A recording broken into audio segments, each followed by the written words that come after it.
여러분, 배달 이용자들이 성났다. 파업이나 계속해라. 예. 왜 이런 얘기가 나올까요? 일반적으로 파업을 하면 파업 빨리 멈춰라. 이게 일반적이에요. 그런데 배달 이용자들이 파업이나 계속해라 이렇게 이야기합니다. 자조적으로 이야기하는 것 같은데요. 아니에요. 아니 배달 안 해주면 나가서 먹겠다 이거예요. 예, 나가서 먹겠다. 그런데 왜 이런 이야기까지 나왔나 하면요. 이거 보세요. 배달 플랫폼 노동조합 배달료 인상 요구 아닙니다. 이게 민주노총 산하거든요. 민주노총 산하는요. 오로지 말입니다. 자기들의 이익밖에 없어요. 절대 국민 생각 안 해요. 소비자 생각 안 합니다. 그들은 그들의 사고방식 어떻게 생각하면 자기밖에 모르는 사고방식이 가득 찼습니다. 그러다 보니까 배달료를 33.33% 올려달래요. 기본 배달료를.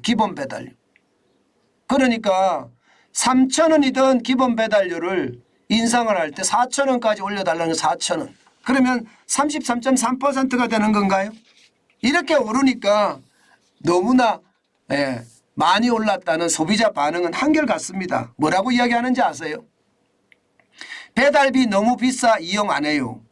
주위에서도 배달 음식 끊는 사람들이 요즘 많습니다. 이렇게 이야기하는 사람도 있고요. 차라리 수수료 없이 배달해 주던 옛날 방식으로 돌아가는 게 나을 것 같습니다. 이렇게도 이야기하고요. 심지어 파업 계속해라. 나는 안 시켜 먹겠다 이제 배달로. 나 배달 그냥 끊을래. 이렇게 생각하는 사람들도 굉장히 많아졌다는 거예요. 결국 말입니다. 배달 이용객 입장에서는요. 너무나 많이 올리는 것도 문제지만 이게 소비자는 전혀 생각하지 않고 또 공급자도 전혀 생각하지 않고 가운데 있는 유통업자가 장난질을 치는 것에 화가 나는 거예요. 여러분 이렇게 되면 자영업자들도 어려워집니다. 자영업자들은 얼마나 어려워지겠습니까? 기본 배달료가 4,000원이지 실제 여러분 배달해서 받아 먹는 가격은요. 싼 게 말입니다. 싼 게 4,000원이라고 이야기하는데 이거는 거의 없다고 보고요. 뭔가를 특약사항을 집어넣어서 5,000원, 6,000원, 7,000원 된다는 거거든요. 지금 보통 보면 배달료가 5,000원, 6,000원 합니다. 그러면 여기에다가 이제 1,000원을 더 올리면 어떻게 될까요? 이제는 6,000원, 7,000원 된다는 이야기인가요? 여러분 6,000원, 7,000원 주고 배달해서 시켜 먹느니 나가서 먹겠다. 이렇게 되는 것 아니겠습니까? 저는 그게 낫다고 생각해요. 이렇게 되면 여러분 자영업자 입장에서도요. 이 배달이 없어지면 훨씬 이익이 더 납니다. 물론 이게 접근성이 굉장히 나쁜 자영업자들은 배달에 의지하고 있는 것이 많으니까 더 나쁠지 모르지만 골목상권에 있는 접근성이 좋은 데는요. 오히려 말입니다. 배달이 없어지는 게 더 나을 수도 있습니다. 저도 국밥집 할 때 해보면요. 여러분 8,000원짜리 국밥을 예를 들어서 배달을 한다고 쳐요. 8,000원짜리 배달을. 이게 배달을 하는데 배달료까지 들어가면요. 남는 게 진짜 없어요. 저는 8,000원짜리 국밥을 만들 때 파도 진짜 좋은 거 쓰고요. 고기도 좋은 고기를 쓰고요. 그리고 쌀도 진짜 좋은 쌀을 썼거든요. 물론 쌀은 시골에 우리 부모님에게 제가 받아서 썼는데 그렇게 생각을 하면요. 이게 8,000원짜리 국밥이지만 원가 비중이 굉장히 높더라고요. 여기에다가 인건비 많이 올랐죠. 게다가 식자재비 많이 올랐죠. 남는 게 8,000원짜리 국밥 팔아서 2,000원 남기기 쉽지 않습니다. 2,000원 남기기. 여기에다가 배달 만약에 한다고 쳐요. 그럼 배달료 내면 남는 게 거의 없을 수도 있습니다. 최소로 돼요. 그러면 재료를 나쁜 걸 써야 되는데 저는 양심상 그렇게 못하겠더라고요. 그러면 재료를 나쁜 걸 만약에 써서 하느냐 자영업자분들이 안 그렇거든요. 왜냐? 요즘 말입니다. 소비자들의 입맛 굉장히 까다롭거든요. 먹어보면 이게 좋은 재료를 썼는지 나쁜 재료를 썼는지 이제는 많이 압니다. 그렇기 때문에 이게 배달해서 시켜 먹는 거를 이제는 점점 꺼리게 될 수밖에 없어요. 왜? 좋은 재료를 쓰더라도 배달료가 비싸기 때문에 꺼리는 거고요. 자영업자 입장에서도 배달로 많이 하고 싶지만 남는 게 없으니까 하기 싫은 거예요. 점점. 결국 말입니다. 배달 플랫폼 노동조합의 과도한 요구 때문에 시장 전체의 어떤 붕괴가 오지 않겠느냐, 그런 이야기도 진짜 많이 합니다. 여러분 택시업계 요즘 아시죠? 택시업계 가격을 많이 올리니까 어떻게 됐습니까? 아직까지 말입니다. 10시 이후에 택시, 또 12시 이후에 택시 안 타요. 힘들어합니다. 그거와 마찬가지로 이게 너무 많은 요금을 올리잖아요. 그러면 이게 알짤없습니다. 알짤없습니다. 뭐가 알짤없느냐? 이렇게 되면 여러분 배달 앱 탈퇴합니다. 전부 다. 자영업자도 탈퇴하고요. 소비자도 탈퇴하고요. 실제로 보실래요? 얼마나 많이 탈퇴하는지. 2022년 4월 배달앱 3사 가지고 있는 월간 활성 이용자 수입니다. 3,321만 명이었습니다. 물론 이게 중복이 될 거예요.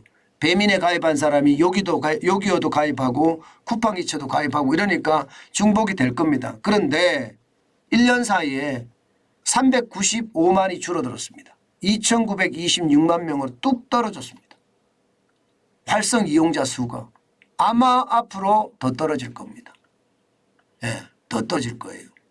물론 이게 시켜 먹던 습관이 있던 사람들은 시켜 먹겠지만 점점 말입니다. 이제 나가서 먹자예요. 나가서 먹자. 집 앞에 식당 이쁘게 잘 꾸려놨으면 재료 좋은 거 쓴다고 하면 조금 비싸더라도 자영업자들 팔아준다는 측면에서 쓰겠다 이렇게 생각하는 사람들이 더 많아졌거든요.